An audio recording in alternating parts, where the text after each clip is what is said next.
Joining me now is one of those you saw press Chipman, Arkansas Senator Tom Cotton. Senator, conservatives get mocked when they claim that the left wants a massive gun grab in the United States. But I think this testimony today showed us that's exactly where we are. Yeah, Laura, that's exactly what David Chipman and Joe Biden want. They want to confiscate virtually all modern sporting rifles in America. You know, Laura, I asked David Chipman, a notorious gun grabber, a very simple question. He said he wants an assault weapons ban. So I said, what is an assault weapon? And he couldn't answer it, Laura. And the reason he can't answer it is there is no such thing as an assault weapon.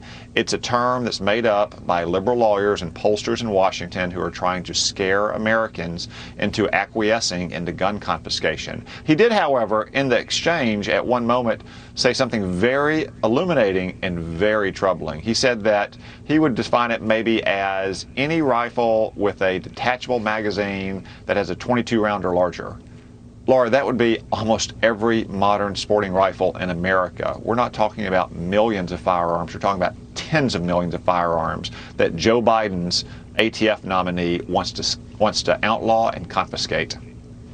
Well, you know, we've had the White House press secretary, Jen Psaki, Senator, try to convince us that the way to keep things safe in America is not to, you know, honor the police and try to work with them.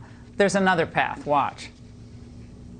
I would say certainly there is a guns problem, and that's something the president would say. And there are communities where local violence and community violence is an issue. And that's one of the reasons that we have proposed and have now are implementing funding for community violence prevention programs across the country. Community violence prevention programs. Senator, I think they have that in Minnesota right now. How's that working out? Yeah, what we have, Laura, in this country is a crime problem. The Democrats have been waging a war on the police for years. Now Joe Biden has made that Joe Biden's war on the police. Look, there is no greater champion for the police than I. We should respect them. We should esteem them. We should support their work. We should give them more training, more resources.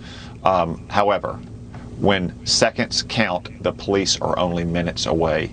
That's why so many Americans have firearms, to protect themselves, to protect their families inside their homes.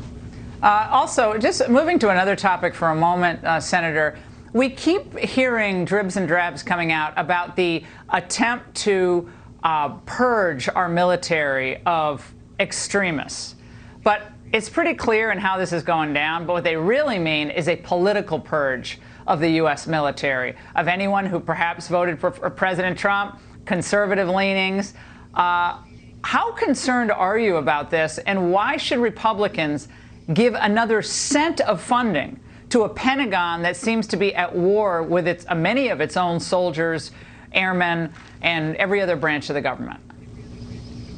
Well, Laura, I am worried about some of the political correctness that has entered into our military, to include at the senior flag officer rank. You know, last week when we spoke about this, I encouraged people to contact my office at cotton.senate.gov if they've been exposed to this kind of training that says one race is inherently privileged or other races are inherently victimized or oppressed. We've gotten good feedback, actually. We've got some people who are sending in their concerns. I just want to say again tonight, if you're out there anywhere around the world and you're worried that you're not focused on training to fight and win our country's wars, but rather to be indoctrinated along the lines that the Democrats are proposing in Congress so often, please contact my office so we can actually do something about it in the Congress. Senator, great to see you. Thank you so much for holding Mr. Chipman's feet to the fire on this.